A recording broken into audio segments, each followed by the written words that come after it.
Hello मित्रांनो, तर स्वागत आहे तुमचं जयूच्या ब्लॉग मध्ये। तर आता आम्ही चाललो शिवजयंतीसाठी। आमच्या रूम जवळ पण शिवाजी महाराजांची जयंती साजरी करत होते, तर अगोदर आम्ही सगळेजण तिथे गेलो। शिवाजी महाराजांची पूजा वगैरे झाली होती, मग तिथे फोटो वगैरे काढत होते। मग तिथे आमची बाई पण फोटो काढून देत होती। मग आम्हा सगळ्यांना भेटली प्रसाद। मग आम्ही प्रसाद खाऊन गेलो महाप्रसाद घ्यायसाठी। मग आम्ही महाप्रसाद वगैरे खाल्लो। मग मी महाप्रसाद नाही का डॉगेश भाईला देतो म्हणून गेलो, तर त्याला दिलो तर तो खाल्लाच नाही। क्यों नहीं खाया तू? मग तिथून महाप्रसाद वगैरे खाऊन निघलो आम्ही अथर्व कॉलनीकडे जासाठी, कारण की तिथे चांगलंच माहोल होता। मस्त ढोल ताशे गिन वाजत होते। बघा किती मोठा शिवाजी महाराजांचा आणि जिजाऊचा बॅनर आहे की त्याला क्रेन न लावा लागला। ढोल ताशे वगैरे वाजून झाल्यावर मग झाली कार्यक्रमाला सुरुवात। नंतर मग आले पाहुणे, मग पाहुण्यांचं स्वागत वगैरे केले। पण माझ्या मैत्रिणीचं इकडे काहीतरी अलगच चालू आहे बघा।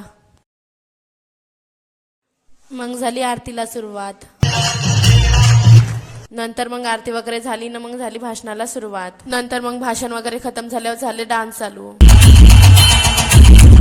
मग इच्छा एका दादाने भाषण दिलं, एवढा सुंदर, मला माझ्या लाईफ मधला सर्वात बेस्ट भाषण वाटला हा। मग नंतर अजून पोवाड्याला सुरुवात झाली। एवढा सुंदर पोवाडा होता का, खरंच खूपच सुंदर पोवाडा होता, तुम्ही पण बघा।